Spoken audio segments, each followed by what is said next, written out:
영상으로 예배하는 모든 분들, 옆에 있는 분들과 인사를 나누시면 좋을 것 같아요. 내 가족이지만 사랑합니다. 이렇게 같이 인사를 나누시면 좋겠습니다.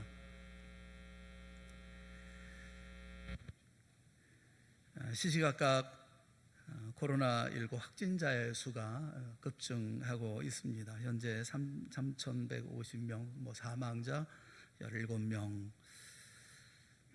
또 자가 격리, 신천지, 세계 3분의 1에 해당하는 나라들이 입국을 불허하고 있고, 또 혐한 이런 단어들로 온통 세상이 뒤숭숭합니다. 서로 2m의 거리를 띄고 만나야 하는 피차 잠재적 보균자로서의 그런 만남이 참 속이 상합니다. 모든 만남과 기획이 취소가 되고 있습니다. 오늘 우리도 영상으로 예배를 드리는 동산교회 초유의 이런 일을 우리가 겪고 있습니다. 언젠가는 끝이 나겠지만 그것이 언제인지 답답하고 갈수록 지치고 피곤해지기만 합니다. 그러나 생각해 보면 세상에서 피곤하지 않았던 시간이 있었는가 하는 생각이 듭니다. 또 세상에서 피곤하지 않은 일은 있었나 싶기도 합니다. 세상에서 피곤하지 않은 사람은 단 한 사람도 없겠다는 마음이 듭니다. 그것이 육체적인 것이라고 하면 그리 문제될 것도 없습니다. 충분히 쉬고 나면 다 풀릴 것이기 때문에 그렇습니다.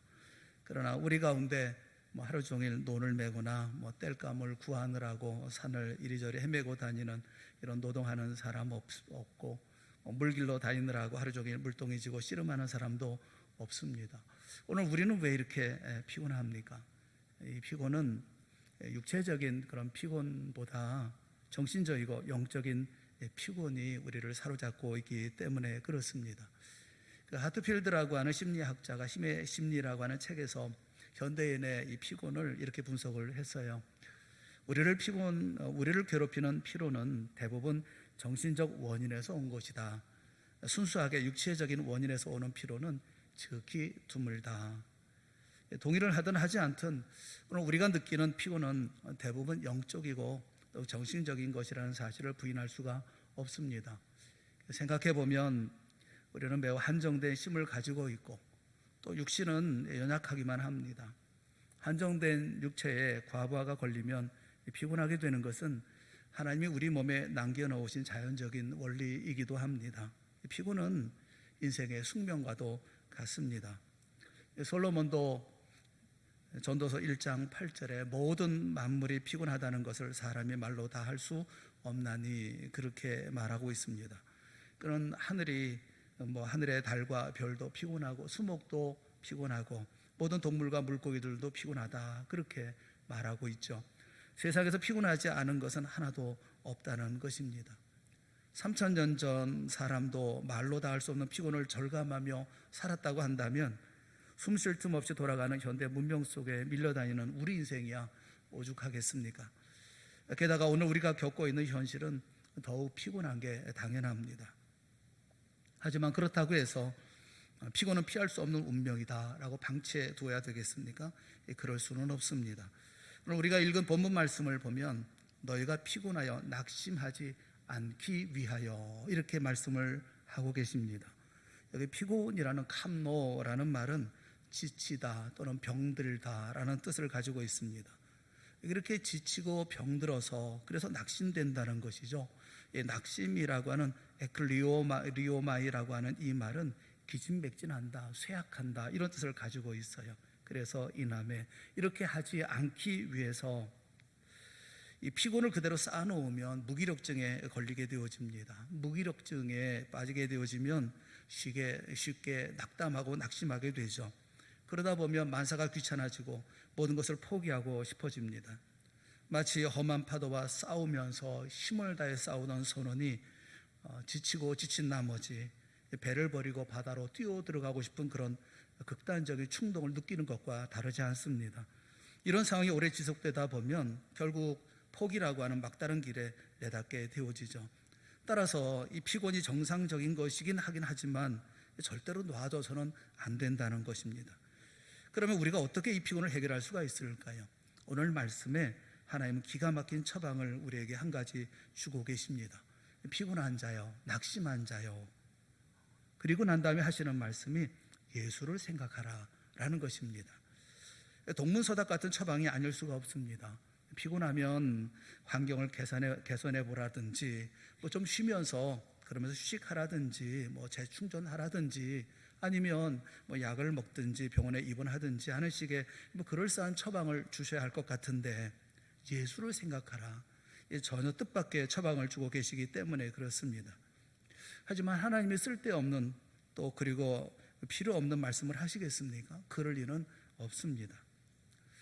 우리는 누구나 어려운 상황이나 특별한 순간에 처하면 누군가를 생각하는 그런 습관이 있습니다.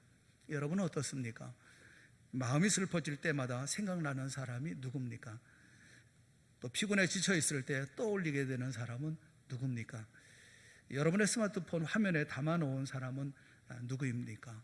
아내입니까? 남편입니까? 혹은 아이들입니까? 어느 분들은 손주들의 사진들을 올려놓고 계시기도 하더라고요. 우리는 누군가를 떠올려 생각하고 힘을 내고 용기를 내고 또 위로를 받습니다. 하나님은 우리가 피곤하고 낙심이 될 때에 예수를 떠올려 생각하라, 그렇게 말씀하고 계십니다. 하나님이 예수를 생각하라 말씀하시는 이유가 뭘까요? 몇 가지 이유가 있습니다. 첫째는 예수님은 우리가 당하는 피곤을 똑같이 경험하신 경험자이기 때문에 그렇습니다. 주님은 세상에 인간의 몸을 입고 오셔서 가난과 씨름하셨고, 하루 종일 쉴 틈을 얻지 못하고 중노동을 해야 하는 생활도 해보셨습니다. 그리고 숱한 사람들에게 시달리는 것이 얼마나 피곤한지도 몸소 겪어보신 분입니다. 오늘 말씀에도 보면 죄인들이 이같이 자기에게 거역한 일을 참으신 일을 생각하라 말씀합니다. 물론 예수님 주변에 몰려든 사람 중에는 선한 사람도 없지 않았을 것입니다. 하지만 대부분이 죄인들이었습니다. 그들은 예수님을 하나님의 아들로 인정하지 않았죠. 그래서 예수님을 비난하고 대적했습니다. 예수님의 언행에서 꼬투리를 잡으려고 혈안이 되어져 있었습니다. 못 잡아 먹기 때문에 안달이 난 이런 사람들 사이에 둘러싸여서 하루 종일 시달린다는 것을 여러분 상상을 한번 해보세요. 예수님을 피곤하게 하기에는 제자들 역시 마찬가지였습니다. 그들은 예수님의 마음을 알아주지도 않았을 뿐만 아니라 말귀를 제대로 알아주지도 못하고 엉뚱한 소리를 한 적도 한두 번이 아니었습니다. 게다가 그들 중에는 예수님을 팔 그 제자도 끼어 있지 않았습니까? 이런 형편없는 제자들을 데리고 다니시면서 예수님의 심신이 얼마나 피곤하셨을까요? 우리가 당하는 피곤과 비교되지 않는 삶을 우리 주님은 사셨던 것입니다. 조지 허버트라는 분이 그런 얘기를 했어요. 기도를 배울 사람은 바다로 가라, 그런 얘기를 했습니다. 기도를 배울 사람은 바다로 가라. 해변의 아름다움에서 조용하고 한가로울 때 기도를 배울 수 있다, 이런 말이 아닙니다. 기도를 배울 사람은 바다로 가라는 말은 성난 파도가 몰아치는 폭풍 속에서 진정한 기도를 배울 수 있다, 그런 말이죠. 폭풍은 두려움에 사로잡힌 우리를 찾아오시는 주님의 길이라는 것을 우리에게 말씀에 얘기해 주고 있어요. 동명상련이라는 말이 있죠. 같은 병을 알아본 사람만이 상대방의 처지를 진심으로 동정할 수가 있는 것입니다. 피곤해 지쳐서 낙심하고 있을 때 만사형통한 사람 만나면 더 낙심이 되지 않습니까? 그런데 예수님은 우리가 겪고 있는 모든 피곤과 낙심과 고통을 몸소 친히 겪어보신 분이고, 우리보다 더 강한 어려움을 다 당해보신 그런 분이십니다. 그래서 우리가 피곤할 때 그분을 생각하면 평안을 얻고 위로를 얻을 수 있다는 것입니다. 여기 생각하라 라고 말씀하고 있는 아나로기조마이라고 하는 이 말에는 두 가지 의미가 있습니다. 하나는 비교하며 생각하라는 것입니다. 또 하나는 묵상하며 생각하라라는 것입니다. 우리는 고통을 당하거나 피곤하여 지쳐 쓰러질 때 스스로를 예수님과 비교해 보는 것입니다. 그러며 생각해 보는 것입니다. 내가 당하는 고통과 피곤을 예수님도 다 당해 보셨겠구나. 내가 짊어지고 있는 인생의 피곤을 예수님도 짊어지셨겠구나. 이 예수님을 조용히 마음에 떠올려 묵상하게 되어질 때 마음의 위로와 평안이 찾아온다는 것이죠. 우리가 피곤하고 낙심이 될 때 예수님을 생각해야 하는 두 번째 이유는 예수님은 그런 우리를 돕는 분이시기 때문에 그렇습니다. 예수님은 사람의 몸을 입고 오셨지만 모든 것을 가지신 하나님이십니다. 따라서 주님께는 불가능한 일이 하나도 없습니다. 이사야서 40장 28절과 29절에 있는 말씀을 우리 한번 같이 읽어봤으면 좋겠어요. 28절 말씀 다 같이 보겠습니다. 시작. 너는 알지 못하였느냐, 듣지 못하였느냐, 영원하신 하나님 여호와 땅끝까지 창조하신 이는 피곤하지 않으시며 곤비하지 않으시며 명철이 한이 없으시며. 이어지는 29절에 있는 말씀 같이 봅시다. 시작. 피곤한 자에게는 능력을 주시며 무능한 자에게는 힘을 더하시나니. 아멘. 주님은 피곤하지 않으시며 곤비하지 않으시며 명철이 한이 없으시며 피곤한 자에게는 능력을 주시고 무능한 자에게는 힘을 주시는 분이십니다. 주님은 우리를 도와주실 수 있는 능력이 있는 분이시고 항상 우리를 도와주시기를 원하시는 분이십니다. 그래서 때를 따라 필요한 은혜를 우리에게 베풀어 주십니다. 피곤할 때는 피곤할 때의 은혜를 준비해 주시고, 고통당할 때는 고통당할 때의 은혜를 준비하십니다. 낙심될 때는 낙심된 자를 위한 은혜를 준비해 두시는 것이죠. 사랑하는 여러분, 사람들은 자신이 듣고 싶은 것만 듣고 또 보고 싶은 것만 봅니다. 이런 현상을 가리켜서 선택적 지각이라고 얘기를 합니다. 요한복음 12장에 보면 예수님 십자가에 달리실 것을 하나님 앞에 아뢰며 말씀을 할 때 그때 하늘에서 소리가 들립니다. 요한복음 12장 28절에 보면 하늘에서 소리가 나서 이르되 내가 이미 영광스럽게 하였고 또다시 영광스럽게 하리라 라는 성부 하나님의 소리가 들렸습니다. 재미있는 것은 그때 어떤 이들은 이 소리를 같이 듣고 얘기하기를 천둥이 울었다 라고 하고, 또 어떤 이는 천사가 말한 것이다 라고 말합니다. 그들의 귀에 들린 것은 동일한 소리였습니다. 그런데 왜 저마다 다르게 들었을까요? 과거의 기억과 습관을 기준으로 해서 자신의 방식대로 그 소리를 선택하고 해석하여 듣기 때문에 그렇습니다. 그래서 내가 무엇을 어떻게 듣는가는 내가 어떤 사람인가를 나타내는 것입니다. 여러분은 어떤 소리를 들으십니까? 오늘의 이 상황을 어떻게 듣고 계십니까? 그리고 나는 오늘 이것을 어떻게 말하고 있습니까? 사랑하는 여러분, 하나님의 말씀 그 자체의 논리 앞에 무릎을 꿇는 것이 참된 순종입니다. 나에 대한 확신이 아니라 우리 주님에 대한 확신을 통해서 신뢰하며 용기를 내는 것, 그게 믿음을 가진 사람의 삶인 것입니다. 마태복음 11장 28절에 주님은 분명히 이렇게 약속하셨습니다. 수고하고 무거운 짐진 자들아 다 내게로 오라, 내가 너희를 쉬게 하리라. 우리 예수님은 피곤한 자에게 쉼을 줄 수 있는 하나님이십니다. 피곤하면 낙심이 될 때 우리가 예수님을 생각하는 것은 바로 이 때문에 그렇죠.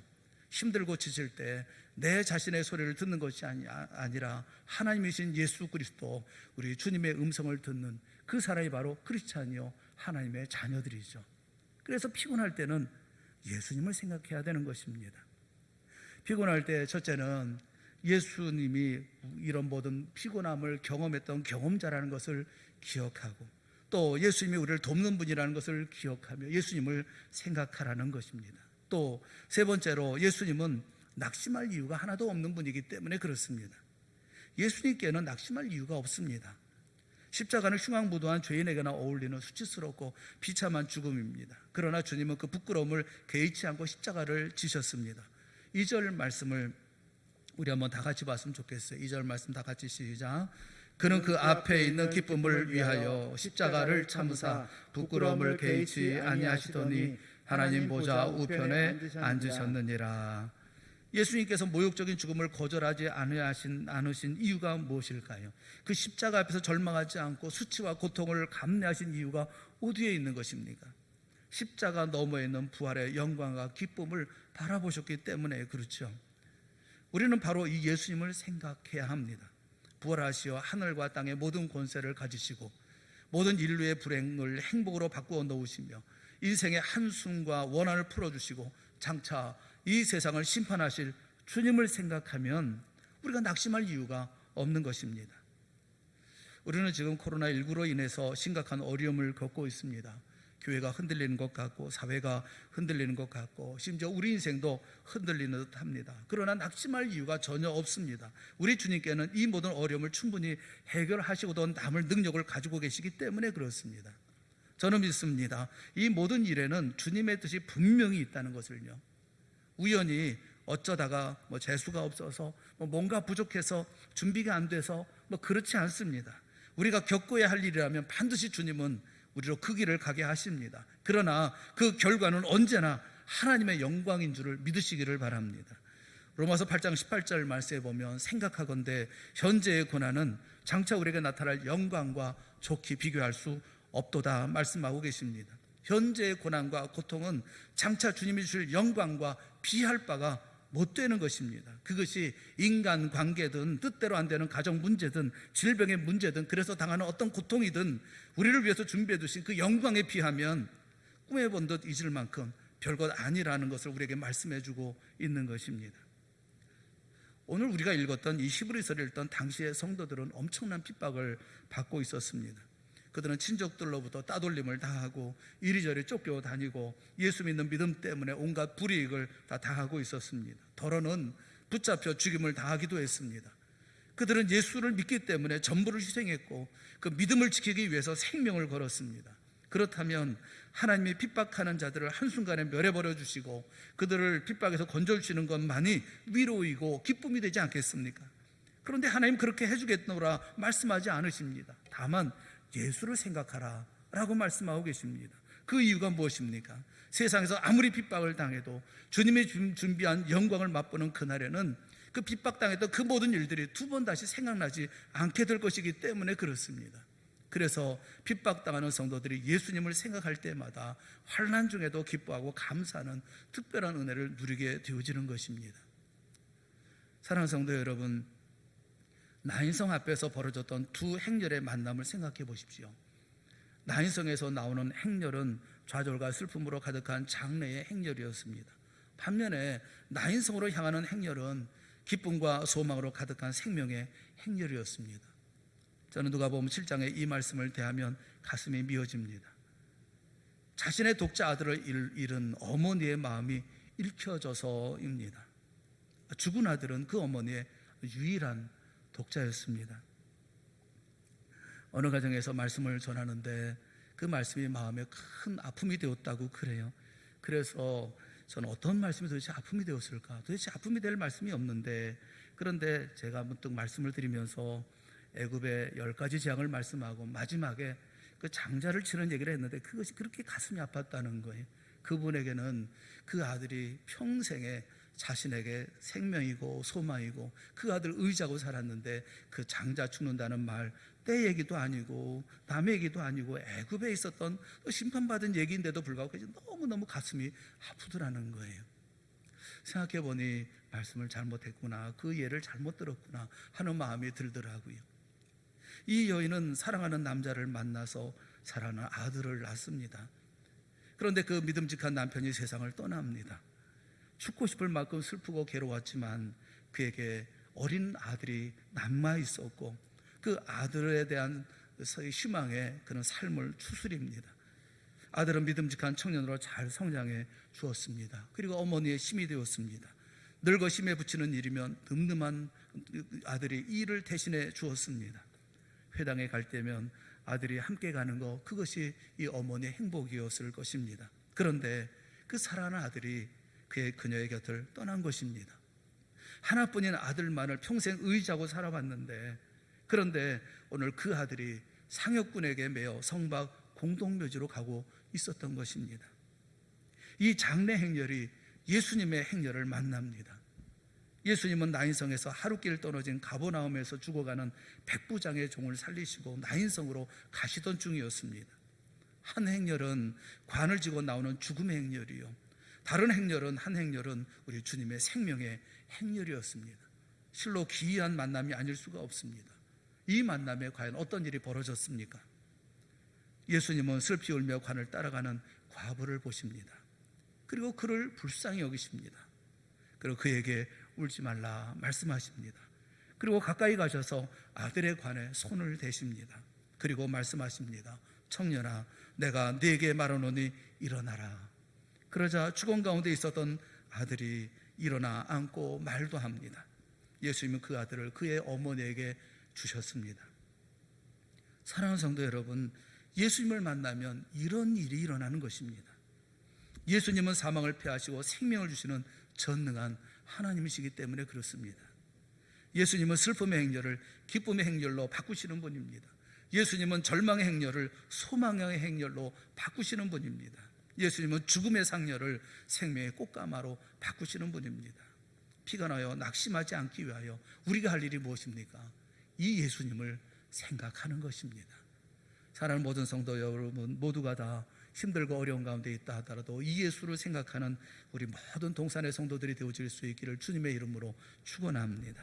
아멘. 예수님을 생각하기 위해서 우리가 구체적으로 어떻게 해야 될까요? 저는 두 가지 여러분의 제안을 해드리고 싶습니다. 첫째는 피곤하여 지칠 때 잠시라도 예수님을 떠올려 보자는 것입니다. 그것이 5초라도 좋고 10초라도 좋습니다. 잠깐이라도 예수님을 생각할 수 있도록 노력해 보자는 것입니다. 운전하고 가다가 혹시 마음에 지침이 있으면 그때 예수님을 떠올려 보자는 것입니다. 혹시 지치고 피곤하면 마음이 답답해지면 잠깐이라도 예수님을 생각하자는 것입니다. 예수님도 이 모든 고통을 다 경험해 보셨다고 그랬지. 얼마든지 나를 도우실 수 있는 분이라고 그랬지. 예수 안에는 낙심할 이유가 하나도 없다고 그랬지. 그 예수님이 나를 위해 십자가에 죽으신 그 사랑을 생각해 보자는 것입니다. 예수 안 믿는 사람들을 보면 답답하거나 스트레스를 받으면 나와서들 담배들 피우고 그러시더라고요. 이게 도망하는 방법이 아닌가 하는 생각이 들어요. 여러분, 그러나 아무리 후하고 스트레스를 뿜어낸들 맥없이 사라지는 연기밖에 그들에게 남는 것이 무엇이 있겠어요? 하지만 예수 믿는 사람은 그럴 때 예수님을 생각하는 거예요. 이렇게 문득문득 예수님을 생각하는 습관을 가지게 되어지면 자신도 모르게 예수님께 기도를 드리게 되어지고 그 기도 가운데 임하는 주님의 은혜로 마음속에 놀라운 평안을 느낄 수가 있는 것입니다. 또 한 가지 제안해 드리고 싶은 것은 적어도 일주일에 1시간 내지 2시간 정도는 예수님과 단둘이 있는 시간을 갖자라는 것입니다. 한 주간 어느 날에도 상관이 없습니다. 밤이라도 상관이 없고 새벽이든 낮이든 1시간이나 2시간 정도 예수님과 단둘이 있을 수 있는 그런 자리를 만들라는 것입니다. 파스칼은 그런 말을 했어요. 우리는 세상의 모든 좋은 것들을 조용히 있는 시간을 마련하지 못해서 놓치고 있다. 세상의 좋은 것들을 조용히 있는 시간을 마련하지 못해서 놓치고 있다. 맞는 얘기 아닙니까? 아무리 바쁘다 해도 혼자 조용히 예수님을 생각해보는 1시간 혹은 2시간 정도는 확보해야 되는 것이 아니겠어요? 하나님의 뜻과 지시를 기다리고 조용히 귀를 열고 예수님을 묵상하는 것이죠. 주여 말씀하시옵소서. 종이 듣겠나이다. 주여 나를 돌아보아 주시옵소서. 나를 도와주시옵소서. 모든 주도권을 하나님께 맡기고 가만히 주님을 기다려 보자는 거예요. 만약 우리의 피곤이 육신의 피곤에 불과한 것이라고 하면 잠을 자거나 사우나를 하거나 노래방에 가거나 등산을 하면 어느 정도 해소가 될 수 있을지 모릅니다. 하지만 우리의 피곤은 근본적으로 영적인 피곤입니다. 영적인 피곤은 사우나나 골프나 등산과 같은 그런 방법으로는 해결이 되지 않습니다. 영적인 피곤은 성경적으로 풀어야 합니다. 성경이 가르치는 대로 하나님의 말씀을 음미하고 예수 그리스도를 생각하는 조용한 시간을 가져야만 해결할 수 있는 거예요. 소를 키워보셨습니까? 소는 풀을 뜯어 먹을 때 정신없이 먹습니다. 언제 씹는지 모르게 삼켜버립니다. 그래서 저러다가 혹시 탈이라도 나지 않을까 걱정되기도 합니다만, 근데 여러분, 소는 절대로 소화 문제로 탈이 나는 법이 없습니다. 허겁지겁 삼켰던 것들을 되새김질을 통해서 다시 삼키기 때문에 그렇습니다. 미켈이라고 하는 인도의 어떤 학자가 장시간 소가 되새김질하는 것을 연구를 했다고 그래요. 그런데 놀랍게도 소는 마치 몸에 타이머를 가지고 있는 것처럼 정확한 시간 동안 되새김질을 하더라는 것입니다. 소가 한번 되새김질을 하는데 걸린 시간은 정확하게 55초였다고 그럽니다. 그 1초의 오차도 나지 않더라는 거예요. 장시간 체크를 해봤는데 항상 그렇다는 겁니다. 소는 4개 위를 가지고 있죠. 그래서 2번째 위부터 채우고 3번째, 4번째 위로 차례로 되새김하면서 가득 채웁니다. 그러면 잘 섞여진 그런 음식들이 위를 통해서 흡수가 되고 그 흡수된 영양분이 피를 통해서 온 몸을 다 돕니다. 그래서 영양을 공급하죠. 소가 풀만 먹어도 몸이 통통하게 살이 찌고 풍부한 젖을 낼 수 있는 것도 이 되새김질을 충분히 하기 때문에 그렇죠. 우리 역시 그렇습니다. 우리가 설교를 듣는 시간에는 소가 풀을 뜯어 삼키는 것과 다르지 않습니다. 목사는 3, 40분 동안 정신없이 말씀을 전하고 여러분도 정신없이 듣습니다. 뭐 정신없이 듣다 보니까 언제 씹을 틈이 있겠어요. 닥치는 대로 그냥 삼켜버리고 마는 것이죠. 가만히 나중에 생각해 보면 남는 게 그렇게 많지 않은 것 같아요. 뭐 아마 여러분도 오늘 설교를 들으면서 여러분의 마음속에 머릿속에 남는 게 소가 되새김질할 때 55초 걸린다더라, 뭐 이것만 남고 다 잊어버릴지도 모르겠어요. 그러나 예수님과 단둘이 있는 시간을 따로 떼어서 그 시간에 주님과 만나는 사람은 다릅니다. 지난주 우리 히브리서 12장 3절에 있는 말씀이었지 하고 그 말씀을 펴놓고 조용히 생각해 봅니다. 그리고 말씀 한마디 한마디를 되새김합니다. 그러면 그 시간에 성령께서 특별히 주시는 은혜가 있죠. 목사가 드렸던 말씀보다 더 달콤한 말씀을 깨닫게 해주십니다. 말씀을 깨닫고 영혼의 위에 가득 채울 때 그 말씀은 영혼의 혈관을 타고 돌면서 영양분을 공급해주고 새심을 얻게 되어지는 것이죠. 그렇게 하다 보면 자신도 모르게 피곤이 싹 가시는 것을 체험하게 되어지는 것입니다. 속에서 새심이 솟아나는 것을 체험하는 것입니다. 사랑하는 성도 여러분, 여러분은 언제 이와 같이 예수님과 단둘이 함께 해본 적이 있습니까? 하나님의 말씀을 되새김하면서 예수님을 생각해 보셨습니까? 적어도 1시간 그렇게 해본 때가 언제였습니까? 지난달이었습니까? 아니면 작년 어느 때였습니까? 언제 그런 시간을 가져보셨습니까? 언제 가져보았는지 생각이 나지 않습니까? 그러니 피곤할 수밖에 없습니다. 마음이 항상 무거운 짐으로 짓눌릴 수밖에 없습니다. 짐을 지고 잠을 자고 난 다음이라 하더라도 마음은 늘 번거로울 수밖에 없습니다. 예수님을 생각하라고 했는데 예수님을 생각하지 않고 인생을 살아가니 그럴 수밖에 없는 것이 아니겠습니까? 피곤하다 말만 하지 마시고 피곤하고 낙심될 때는 예수님을 생각하십시오. 저는 우리가 예수님을 생각하라고 하신 그 말씀대로 순종하기만 하면 주님이 우리 영혼과 정신의 모든 피곤을 말끔히 풀어주실 것이라고 저는 분명히 믿습니다.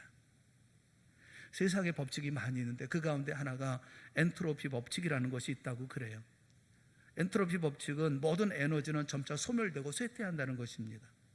인간이 점점점 죽음을 향해서 가는 것과 같이 이 엔트로피 법칙에 의하면 이 땅은 점점 소멸되어져 간다는 것이죠. 사람들은 노력하지만 미래는 그리 밝지 않습니다. 그런데 세상에는 엔트로피 법칙만 있는 게 아니에요. 신트로피 법칙이라는 것이 있습니다. 이것은 한 알의 밀알이 땅에 떨어져 썩으면 새로운 많은 열매가 맺힌다는 이것이 신트로피 법칙이에요. 썩어지면 끝이 아닙니다. 죽으면 끝이 아닙니다. 땅속에 파묻히면 끝이 아닙니다. 소멸에서 생명으로 그리고 쇠퇴에서 영광으로 변화되는 이 신트로피 법칙을 우리 주님께서 친히 부활로 그리고 생명의 구원으로 그리고 영광의 회복으로 우리에게 보여주셨습니다. 그 생명이 우리 모두에게 허락된 것입니다. 상황에 끌려가는 삶을 살지 말라는 거예요. 생명의 삶을 이루어가는 우리 모두가 되어질 수 있기를 주님의 이름으로 축원합니다. 세상 다 망하는 게 아닙니다. 그 가운데 새롭게 이루어 나갈 사람들이 바로 성도들이요 부활의 생명을 가진 우리들의 삶이라는 것입니다. 이 시간 이런 결단을 하시기를 바랍니다. 피곤하고 지칠 때 절망하고 포기하는 습관을 버리고 잠깐 동안이라도 예수님을 생각하는 습관을 가집시다. 그리고 일주일에 1시간 따로 구별해 봅시다. 내 영혼의 피곤, 내 삶의 피곤을 풀기 위해서 주님 앞에 자신을 드려봅시다. 그분하고 마주 앉아서 한번 주님의 얼굴을 바라보는 우리 모두가 되어질 수 있기 바랍니다. 한번 해보십시오. 해보면 여러분의 얼굴이 훨씬 더 밝고 건강하게 되어질 것입니다. 여러분의 삶이 훨씬 더 아름답고 윤기가 흐르게 되어질 것입니다. 주의 명령에 순종할 때 우리는 이런 복을 받게 되어질 것입니다. 사랑하는 여러분, 세상 바라보고 나 자신을 돌아보면 피곤하고 힘들고 어려울 수밖에 없지만 그때마다 우리가 바라보아야 할 분, 생각해야 할 분은 예수 그리스도이십니다. 예수님을 생각하고 예수님을 바라보고 예수님과 시간을 내고 예수의 음성을 듣는 그때 우리는 피곤이 회복되어지고 새 힘을 얻게 되어질 줄로 믿습니다. 우리가 우리 가정이 우리 교회가 이 민족이 주 앞에 주님을 생각하는 놀라운 역사가 이루어지는 이 귀한 계기가 되어질 수 있도록 주님께서 은혜 베풀어 주시기를 원합니다. 예배 가운데 참여한 여러분 모두에게 주님의 특별한 은혜가 있기를 바라고 예수 그리스도를 생각하며 오늘 예배를 마치는 여러분 모두가 되어질 수 있기를 간절히 바랍니다. 우리 모두가 주 안에서 예수 그리스도와 함께 믿음의 놀라운 역사를 만들어가는 복된 귀한 하나님의 자녀들이 다 되어질 수 있기를 주님의 이름으로 축원합니다. 기도하겠습니다. 사랑의 하나님 아버지 은혜를 감사합니다. 오늘 우리가 이렇게 함께 하나님 앞에 예배합니다. 주님께서 우리에게 허락하신 이 귀한 시간들, 또 우리 사랑하는 모든 성도들이 예배당에 나오지 못하지만 그러나 각 가정에서 하나님 앞에 온 가족이 모여서 이렇게 힘을 다하여 예배드리는 저들을 귀히 여겨 주시옵시고, 주님 만나 주시옵시고, 우리 또한 주님의 얼굴을 뵙는 저희 모두의 큰 은혜의 시간이 되어질 수 있도록 인도하여 주시옵소서. 어려운 가운데도 우리를 보호하여 주실 줄을 믿습니다. 건강하게 지켜주실 줄을 믿습니다. 믿음의 삶 속에 하나님의 큰 영광을 드러내는 저희 모두가 다 되어질 수 있도록 주여 은혜 베풀어 주시옵시고, 이 시간 머리 숙인 사랑하는 모든 성도 한 분 한 분마다 제 특별한 은혜로 체험받는 저희의 삶이 되게 하여 주시옵소서. 은혜 베푸시는 주의 역사를 믿사오고 예수님과 함께하는 우리의 모든 삶이 되어질 수 있도록 동행하여 주실 줄 믿사오고 예수님의 이름으로 기도드리옵나이다. 아멘.